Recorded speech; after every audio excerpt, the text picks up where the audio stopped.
રાજકોટની આ ઘટના એ અતિશય દુઃખદ ઘટના છે અને જ્યારે ગેમ ઝોનમાં નાના નાના ભૂલકાઓ વેકેશનમાં આનંદ માણવા આવેલા હોય, મજા કરવા આવ્યા હોય ને પરિવારમાં એકદમ માતમ, દુઃખ અને આઘાતની પરિસ્થિતિ પેદા થઈ હોય, આવી એક વિચિત્ર પરિસ્થિતિમાં જે કમનસીબ ઘટના બની છે ત્યારે દુઃખમાં ભાગીદાર થવા માટે આવ્યા છે. જે વ્યક્તિઓએ આત્મા ગુમાવ્યો છે, જેમણે જીવ ગુમાવ્યો છે,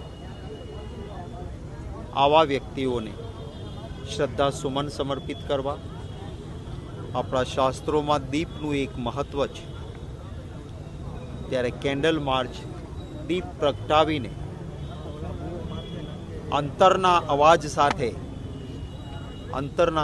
સાથે એમના માટે પ્રાર્થના કરવા માટે એક બિન રાજકીય કાર્યક્રમ અહીંયા આયોજન કર્યો હતો. રાજકોટવાસીઓએ ખૂબ મોટી સંખ્યામાં અહીં આવીને દીપ પ્રગટાવીને દિવ્યગત આત્માઓના શાંતિ માટે અને પરિવાર પર આવી પડેલા દુઃખને સહન કરવાની ઈશ્વર શક્તિ અર્પે એ માટે પ્રાર્થનાઓ કરી છે. આજના આ પ્રાર્થના અને દીપ પ્રાગટ્યના અમારા એલાનને જે સમર્થન સૌએ આપ્યું છે, સૌનો હૃદયપૂર્વક આભાર માનું છું. આજે ખૂબ બધી જગ્યાએ મળ્યા છીએ.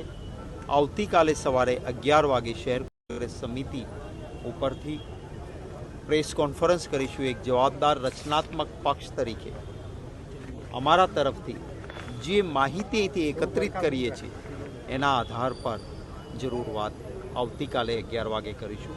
અત્યારે જેમણે પણ જીવ ગુમાવ્યો છે એવા દિવ્યગંત આત્માઓને શ્રદ્ધા સુમન સમર્પિત કરીએ.